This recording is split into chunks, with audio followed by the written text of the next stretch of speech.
to Pamela Price Unfiltered. I'm Pamela Price, your host. This is the place and the space for real talk about real issues. This is where we take a deep dive into issues that impact real families, real people, and our communities. Every episode will focus on a topic, and we will keep the conversation going in a raw, unfiltered way. We'll bring you community leaders, activists, politicians, educators, and everyday people on the front lines of change. For those tuning in for the first time, I'm Pamela Price. I'm a seasoned civil rights attorney, a longtime political activist and advocate in Alameda County, and a champion for justice. So welcome to Pamela Price Unfiltered, and let's talk about it. My first guest tonight is the Honorable Sara Prada, who is an educator, and she's here to talk about the impact of Donald Trump's immigration policies. That's the hot topic issue in Alameda County. And Sara is uniquely positioned to talk about those issues. Sara Prada has a clear view of this work at the Hayward Unified School District, where she serves as a trustee. She's also a small business owner of her own photojournalism shop. She also has experience working with numerous community organizations and in education. She's an award-winning community activist and the bilingual mother of 3 school-aged children. She serves as the vice president of the Hayward Unified School District currently, where she advocates for educating the whole child.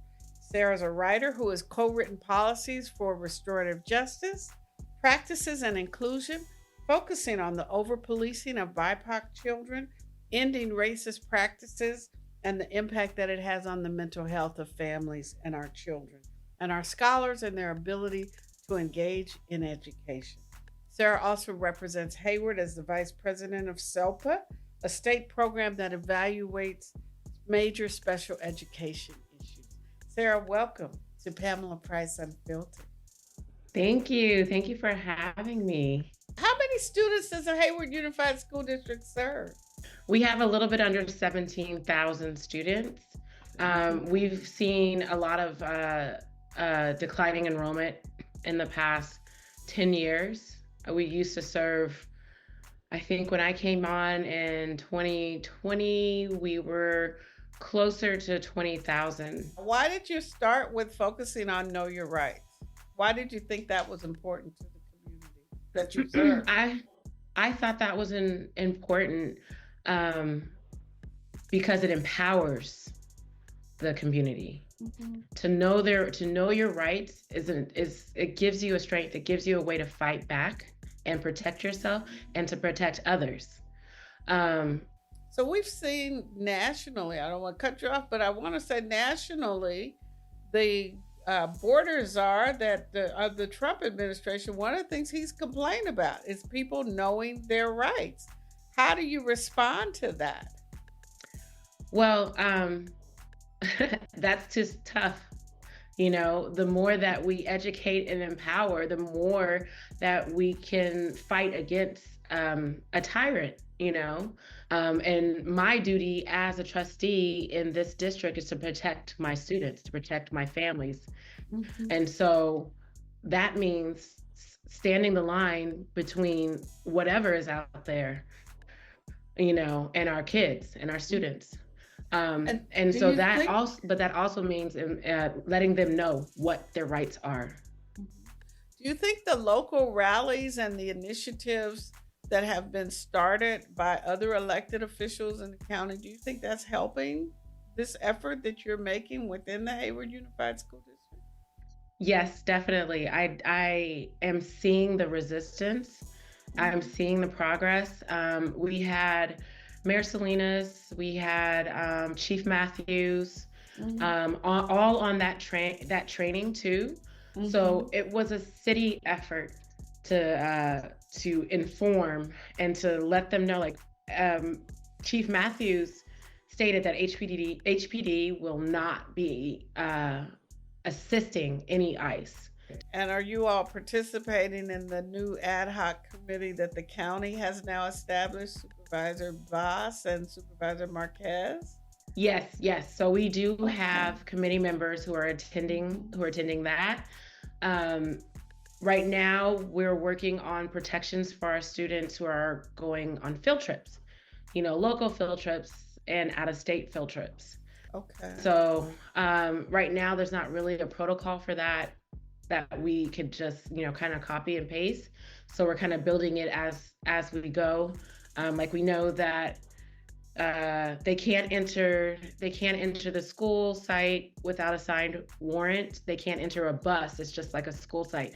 They can't enter a school bus without a signed warrant. And so calling ahead to the children's like destination, let's say they're going to the Lawrence Hall of Science or something like that, and requesting their policies on protections against ICE before the kids go.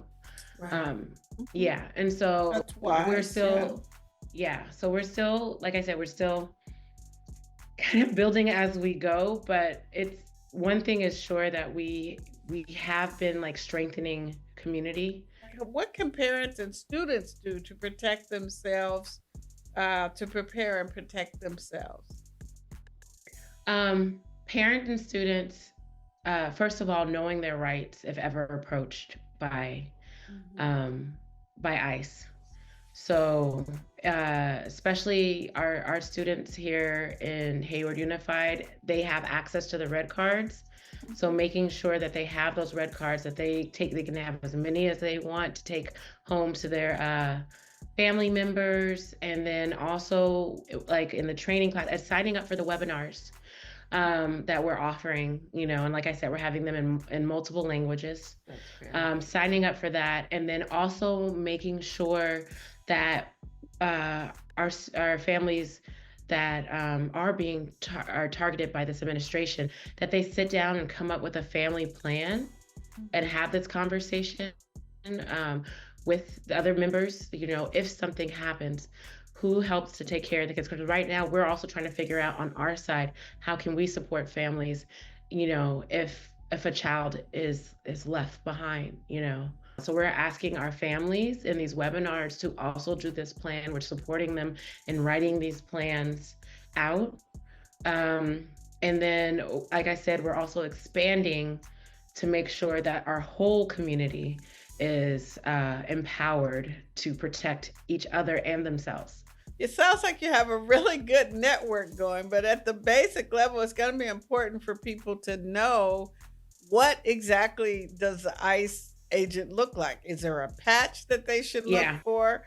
And you all have identified that and you've clarified that for folks, The right? unfortunately, ICE has been tricky with Mm. what they're wearing, and so Mhm. asking for a badge and a number, asking for um, uh, the warrant with that is signed, like all of these things, because they will wear police vests, they will wear other things, that don't always say ICE, and so and like you said, there's been other vans circling our city. How can the broader community help support students and their families? When it comes down to it, literally being a volunteer to stand the line, you know, I think that's one way. Helping a family make a plan, fill out forms, that's another way. Having those conversations Mhm. with your neighbors, with your friends, you know, and on social media, spreading the information on how to protect yourself and how to protect your community, how to protect your kids. Spread that over some of the panic. You know, and just be prepared to fight on all levels. Honestly, because I'll be damned if they take one of my kids. Is how I feel. Like I know that's not like politically correct, but I literally will be damned if they come for my children, at my schools. And I need that same energy from every political leader in my city and in my county. Like that's the energy. They're not coming for our kids. They're not coming for our families. And it's Right. literally our jobs. So, Mhm. Thank you. Thank you. The Honorable Sara Prada. That's the call to action, folks. There's the energy that's needed. Thank you so much for taking the time to share your experience and your energy, and certainly the efforts that you're taking as a model for other districts and folks around the community. Thank you so much for coming on Pamela Price Unfiltered. So let's talk about the legal aspects of what's happening under siege in the Trump era with respect to immigration. We know that the ICE raids are happening all over the country. There's fear and concerns, as expressed by my guest, the Honorable Sara Prada, amongst the immigrant communities. It's affecting young people, their parents, families, having a devastating impact, the fear of the immigrant communities, and policy changes allowing ICE to enter schools and churches. So, how did we get here? Why does that matter in Alameda County? We happen to be one of the most diverse counties in the whole country. We're ranked number 4 in terms of our diversity. And when we talk about immigration and protecting immigrant communities, we're not just talking about Mexicans. In Alameda County, we have one of the largest Afghan communities. So we have immigrants from Afghanistan, from Yemen, from Thailand. We have one of the largest Buddhist Buddhist communities in Alameda County. We're talking about refugees and immigrants from Vietnam, from China, from Honduras, from Guatemala, from Venezuela, from the Philippines, from El Salvador, from Haiti. We're talking about immigrants from African countries like Nigeria and Ghana and Eritrea and Ethiopia and many others. 43% of our children in Alameda County are bilingual and speak a language other than English in their home. 53% of children live in a home where one of their parents is foreign born. Over 30% of our residents in Alameda County were born in another country. And so they've immigrated to this country. In 2016, the Board of Supervisors established the Ad Hoc Committee on Immigrant and Refugee Rights because of the obvious concern from the first Trump administration. And between 2017 and 2021, Alameda County took a concerted, coordinated, aggressive campaign to protect our immigrant communities, to educate our immigrant communities on their rights, and to make sure that we protected our residents from the overreach of the federal enforcement authorities. The ad hoc committee published a report in 2021 highlighting the various efforts and documenting all of the recommendations and the aspects that were undertaken during that time period. Fast forward to 2024, and the first act of the Trump administration on day one, Donald Trump signed the Laken-Riley Act, which is focused on the detention and ultimate deportation of undocumented immigrants in this country. Laken-Riley Act is named for a 22-year-old young woman who was brutally murdered. She was a nursing student in Georgia. Her murder happened in February of 2024, and it became a political football for many people and a way to push the anti-immigrant narrative in this country. And with lightning speed, literally, Congress enacted the Laken-Riley Act. It was one of 6 top priority bills for the Republican Congress.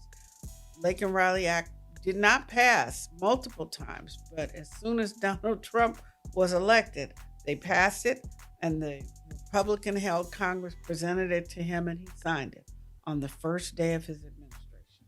So what's the change in the Laken-Riley Act? How does it change the law and the legal landscape, which is what we're dealing with now? There's 2 major changes. One is that it allows states to sue the federal government if they don't like the immigration policy.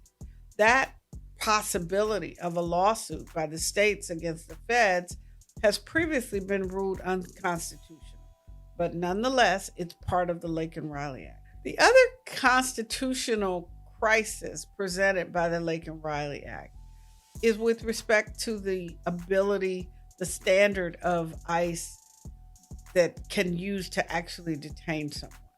Before January 2025, the law allowed the ICE and border agents, Department of Homeland Security agents, to detain someone. They had the discretion to, if they did not want to detain someone, but they could have the discretion to detain immigrants accused of serious crimes such as rape or murder or violent offenses. That was the standard. They have the discretion. The Laken Riley Act makes it mandatory now that ICE agents and other federal agencies can detain someone who is accused of even a minor crime like shoplifting, nonviolent crimes such as burglary. And it mandates their detention not based on a conviction, but based on an accusation, based on an arrest. And that expands the ability or the numbers of people who are subject to detention in this country dramatically. Let's listen to what border czar, the new border czar, or the current border czar, Tom Homan, has to say about what ICE's policy is now with respect to churches and schools. Because they forced us to go in the community and find the guy we're looking for.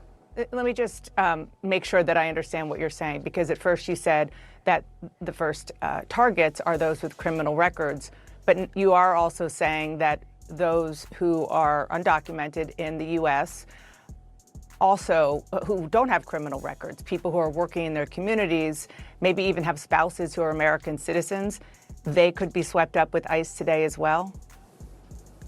What I'm telling you is when we go find our priority target, which is a criminal alien, if he's with others in the United States illegally, we're going to take enforcement action against him. We're going to enforce the immigration law.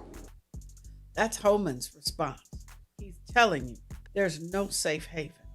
And yet, if you listen to those lawyers who are actually dealing with the consequences and have been in this work, the ACLU's counsel on who is responsible, the Senior Border Policy Counsel, Sara Mehta, she says, this is what she said. This is an extreme and reactive bill that will authorize the largest expansion of mandatory detention we have seen in decades, sweeping in children, dreamers, parents of U.S. citizen children, and other longtime members of their communities who even ICE thinks should not be detained. In Alameda County, based on the recommendations of the ad hoc committee and the activism in the first Trump administration, we had something called the Alameda County Immigrant Legal and Educational Partnership, which was a coalition of 10 different community organizations, along with the Alameda County Public Defender's Office and Central Del Legal, which launched a comprehensive response and rapid response to the detention and threatened deportation of immigrant communities. Post-Trump, it fell into a budget deficit and it was not funded. That has now, the hotline that the ACI-LEP has been relaunched and is now being funded by the individual supervisors, most notably Supervisor Marquez. The Alameda County Board of Supervisors also now launched something called Alameda County Together for All. It's another ad hoc committee that will focus on protecting immigrant communities as well as transgender rights, as well as abortion rights in Alameda County. One of the issues that we don't talk about, but people should pay attention to, is where do people go when they are detained? And what are the conditions under which they're being detained? This is a very important issue. In California, we have two primary detention facilities, the Golden State Annex in McFarland, California, and the Mesa Verde Detention Center in Bakersfield. These are private prisons. They are run, owned, and operated by a for-profit corporation, the GEO Group. These are non-union facilities that the GEO Group is running to make a lot of money, okay? In 2023, the GEO Group was fined $100,000 by the United States Department of Labor for health and safety violations at the Golden State Annex. In 2024, complaints have been filed against the GEO Group again because of the way that they have treated the detainees. There was a raid or an assault on April the 15th of 2024, where detainees claimed that they were physically and verbally assaulted and abused by the guards, that they were subjected to pepper spray, and their personal possessions were destroyed. That complaint is still pending. This follows years of sit-ins, protests, and hunger strikes by detainees who maintain that the conditions at these facilities have been inhumane. They've complained about receiving spoiled food. They've complained about the lack of basic necessities such as toilet paper, and when they are subjected to the extreme heat of those facilities, that they have been denied water. One of the detainees described the raid by the guards on April 15, 2024, as if they were going to war. But these folks are unarmed. They are isolated from family and friends, and some of them may or may not be deported. Some of them may, in fact, be entitled to asylum in this country. So those issues have not been adjudicated or determined. When people are detained, they're just detained. At both of these prisons, there have been significant issues about the living conditions. And most recently, in 2024, the GEO Group terminated the detainees' right to free legal calls to lawyers as a way of preventing them from being able to talk to the lawyers and to seek legal aid. So those are the things that people should know about how we are managing detainees. That's just a snapshot of the challenges that people face when they are detained and when the government moves in to detain someone. So if you are part of the movement in Alameda County to protect immigrant communities, just know that what we do here matters. Check this out. She called me a crime boss. Can you believe that? This is what a crime boss really looks like. Obviously, our friend from Chicago couldn't make it. We wish him well. Pay your taxes, fellas. What inspired this ridiculous headline was the equally ridiculous claim by one Mario Juarez that I tried to extort $25,000 from him. For those who don't know who Mario Juarez is, Google him. Mario Juarez is a real estate broker whose license was revoked for fraud, and someone that has a long list of angry clients and business partners who allege he swindled them. The truth is that the Alameda County District Attorney's Office was in the process of charging Mario Juarez for passing bad checks at least 5 months before he claims that we had this conversation. On December 9th of 2024, the District Attorney's Office filed its response to Mario's motion to dismiss his charges. And there are 3 declarations in that response that clearly show that Mario Juarez is lying through his teeth. The first is a declaration of Monique Dornenberg, which was filed under penalty of perjury. And she attests to the fact that she received the police report in May of 2023, that she processed it in the ordinary course of business, just like any other non-specialized case, that no one spoke to her. There was no communication with anyone from upper management when she processed the case. And then in January of 2024, she had the complaint processed after she received an email from another deputy. At the same time, in that same response, Deputy District Attorney Matt Foley also provided a declaration under penalty of perjury, where he says that he reviewed the report on Mario Juarez on August 4th of 2023 that he made the decision to charge Mario because he believed that the case could be proven beyond a reasonable doubt, that no one spoke to him about his charging decision, and he had never met or even spoken to me before he made that charging decision. Last but not least is a declaration of Inspector Ramon Middleton. DA Inspector Middleton declaration was also filed on December 9th, and his declaration verifies that he was with me the entire time that Mario Juarez claims that he interacted with me, that Inspector Middleton always had me in his sight, and he verified that I never had a conversation with Mario and I was never alone with Mario. Inspector Middleton's declaration also clearly states that he never heard me ask Mario for money or anything else. So there you have it, the facts of the matter that really address the kind of misinformation that was passed out during the time of my administration. So thank you for tuning in to Pamela Price Unfiltered. I hope that this has been informative.